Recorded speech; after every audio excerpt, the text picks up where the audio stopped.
বন্ধুরা, সম্পূর্ণ পর্ব দেখতে চ্যানেলটি সাবস্ক্রাইব করুন।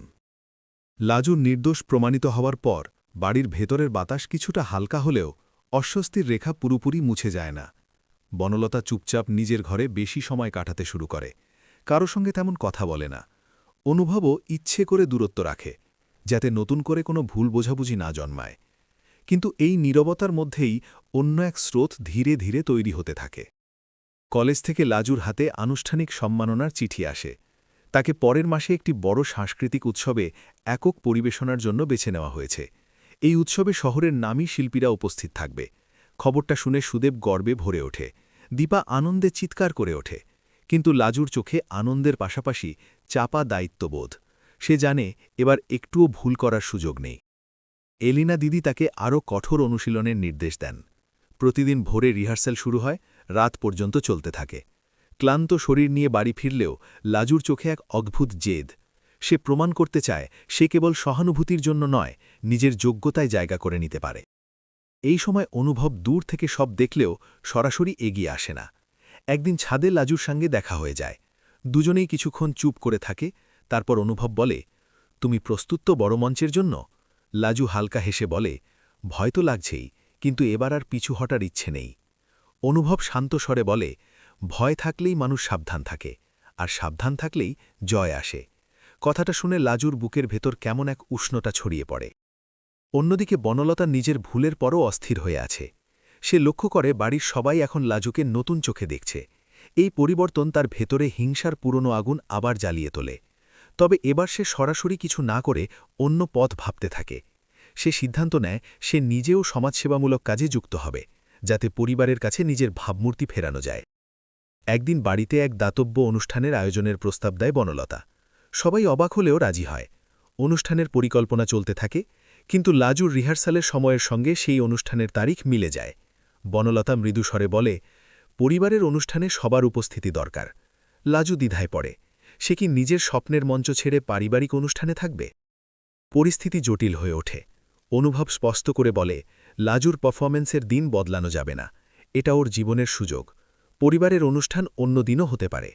অনুভবের মা প্রথমে আপত্তি তুললেও পরে ছেলের যুক্তি মানতে বাধ্য হন। বনলতা চুপ করে যায়, কিন্তু তার মুখে অসন্তোষ স্পষ্ট। এই টানাপোড়নের মধ্যেই উৎসবের দিন এগিয়ে আসে। শহরের বড় অডিটোরিয়ামে আলো ঝলমলে পরিবেশ। লাজু ব্যাকস্টেজে দাঁড়িয়ে চোখ বন্ধ করে গভীর শ্বাস নেয়। তার মনে ভেসে ওঠে এতদিনের অপমান, সন্দেহ, লড়াই আর স্বপ্নের ছবি। এলিনা দিদি এসে কাঁধে হাত রাখেন, বলেন, মনে রেখো, তুমি নিজের জন্য নাচবে, কারো প্রমাণের জন্য নয়। মঞ্চে উঠতেই দর্শকাসনে ফিসফাস থেমে যায়। প্রথম মুদ্রা পড়তেই যেন হল নিস্তব্ধ হয়ে যায়। লাজুর শরীরে ভঙ্গিতে আত্মবিশ্বাস আর চোখে তীব্র একাগ্রতা। প্রতিটি পদক্ষেপে সে যেন নিজের গল্প বলছে। অপমান থেকে উঠে দাঁড়ানোর গল্প, সন্দেহের দেয়াল ভাঙার গল্প। শেষ মুহূর্তে যখন সে চূড়ান্ত ভঙ্গিতে স্থির হয়, তখন করতালিতে অডিটোরিয়াম কেঁপে ওঠে। দর্শকদের ভিড়ের মধ্যে অনুভব দাঁড়িয়েছিল চুপচাপ, তার চোখে গর্বের আলো। অন্যদিকে সুদেব আর দীপা আবেগে আপ্লুত। অনুষ্ঠান শেষে আয়োজকরা ঘোষণা করেন, এবছরের সেরা পরিবেশনার পুরস্কার পাচ্ছে লাজু। নাম ঘোষণার সঙ্গে সঙ্গে সে কিছুক্ষণ স্থির দাঁড়িয়ে থাকে, যেন বিশ্বাসই করতে পারছে না। পুরস্কার হাতে নিয়ে সে যখন মঞ্চ থেকে নামে, তখন সাংবাদিকরা তাকে ঘিরে ধরে। কেউ জানতে চায় তার অনুপ্রেরণাকে। লাজু থেমে বলে, আমার অনুপ্রেরণা আমার লড়াই, আর যারা আমাকে সন্দেহ করেছে তারাও, কারণ তাদের জন্যই নিজেকে আরও শক্ত করেছি। এই কথায় উপস্থিত অনেকেই চমকে যায়। বাড়িতে ফেরার পর পরিবেশ সম্পূর্ণ বদলে যায়। অনুভবের বাবা গর্বভরে বলেন, আজ আমাদের বাড়ির নাম উজ্জ্বল হয়েছে। অনুভবের মা এগিয়ে এসে লাজুকে জড়িয়ে ধরেন। বনলতা দূর থেকে সব দেখে, তার চোখে অদ্ভুত মিশ্র অনুভূতি, অপরাধবোধ, হিংসা আর একটুখানি স্বীকৃতির আকাঙ্ক্ষা। সেই রাতে সবাই যখন বিশ্রামে যায়, তখন বারান্দায় দাঁড়িয়ে লাজু আকাশের দিকে তাকায়। অনুভব পাশে এসে দাঁড়ায়। কিছুক্ষণ নীরবতার পর সে বলে, আজ তুমি শুধু জিতনি, তুমি আমাদেরও জিতিয়েছ। লাজু ধীরে বলে, জেতা হারার চেয়েও বড় হল নিজের উপর বিশ্বাস রাখা। অনুভব হালকা স্বরে বলে, আমি আর লুকোতে চাই না। আমি তোমার পাশে থাকলে যদি ভুল হয়, তাহলে সেই ভুল স্বীকার করেই থাকব। লাজু চমকে তার দিকে তাকায়। তাদের চোখে এবার আর দ্বিধা নেই, কিন্তু সামনে পথ এখনও সহজ নয়। সংসারের জটিলতা, সমাজের দৃষ্টি, সবকিছু মিলিয়ে নতুন অধ্যায় শুরু হতে চলেছে। হঠাৎ ঘরের ভেতর থেকে বনলতার কণ্ঠ শোনা যায়। সে অসুস্থ বোধ করছে। সবাই ছুটে যায়। দেখা যায় সে অজ্ঞান হয়ে পড়েছে। ডাক্তার ডেকে আনা হয়। প্রাথমিক পরীক্ষায় জানা যায় অতিরিক্ত মানসিক চাপে সে দুর্বল হয়ে পড়েছে। এই ঘটনায় বাড়ির পরিবেশ আবারও ভারী হয়ে ওঠে। লাজু নিঃশব্দে দরজার বাইরে দাঁড়িয়ে থাকে।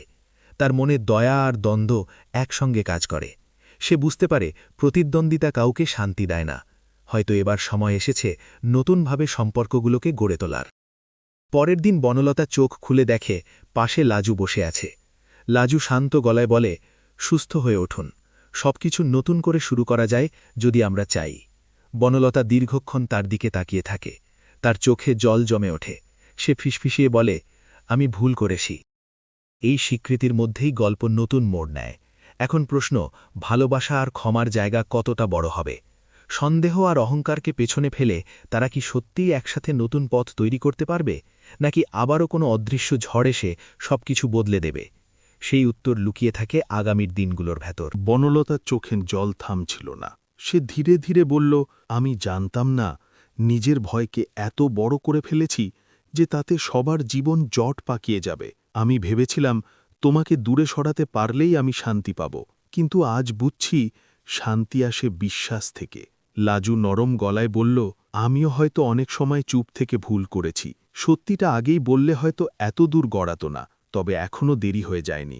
আমরা চাইলে বদলাতে পারি। এই কথোপকথনের সময় দরজার বাইরে দাঁড়িয়েছিল অনুভব। সে সব শুনে ভেতরে আসে। তার চোখে ক্লান্তি থাকলেও কণ্ঠে দৃঢ়তা।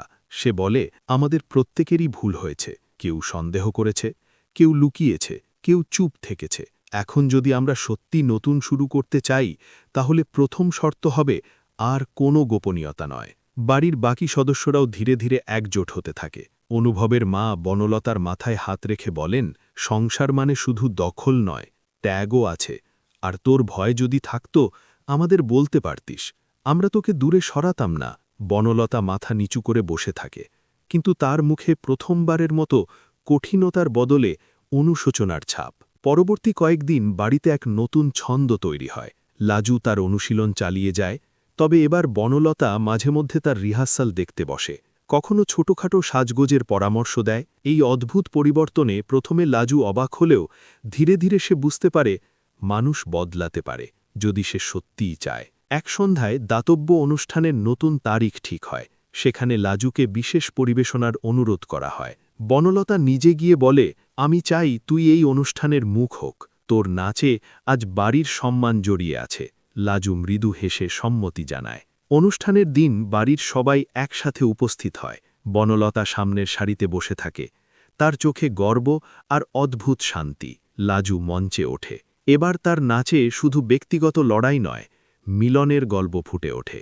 শেষ হলে বনলতা নিজেই উঠে দাঁড়িয়ে সবচেয়ে জোরে হাততালি দেয়। সেই দৃশ্য দেখে উপস্থিত অনেকেই আবেগে আপ্লুত হয়। রাতের শেষে ছাদের উপর 4 জন পাশাপাশি দাঁড়ায়, লাজু, অনুভব, বনলতা আর সুদেব। শহরের আলো দূরে ঝিকমিক করছে। অনুভব বলে, হয়তো আমাদের গল্প এখানেই শেষ নয়, সামনে আরও পরীক্ষা আসবে, কিন্তু আজ অন্তত আমরা একসাথে আছি। বনলতা ধীরে বলে, হ্যাঁ, এবার থেকে লড়াই করব, একে অপরের বিরুদ্ধে নয়, একসাথে। লাজু আকাশের দিকে তাকিয়ে মনে মনে ভাবে, এই পথ সহজ ছিল না, তবু এই পথেই সে নিজের পরিচয় খুঁজে পেয়েছে। আর সেই পরিচয়ের ভেতরেই জায়গা আছে ক্ষমা, ভালোবাসা আর নতুন শুরুর সাহস। আগামীর দিনগুলোতে হয়তো নতুন ঝড় আসবে, কিন্তু এবার তারা প্রস্তুত, কারণ সত্যিটা আর লুকিয়ে নেই। আর বিশ্বাসের ভিত একবার শক্ত হলে তাকে ভাঙা এত সহজ নয়। পরবর্তী পর্বে কী হতে চলেছে তা জানতে হলে ভিডিওটিতে লাইক দিয়ে আমাদের পাশেই থাকুন।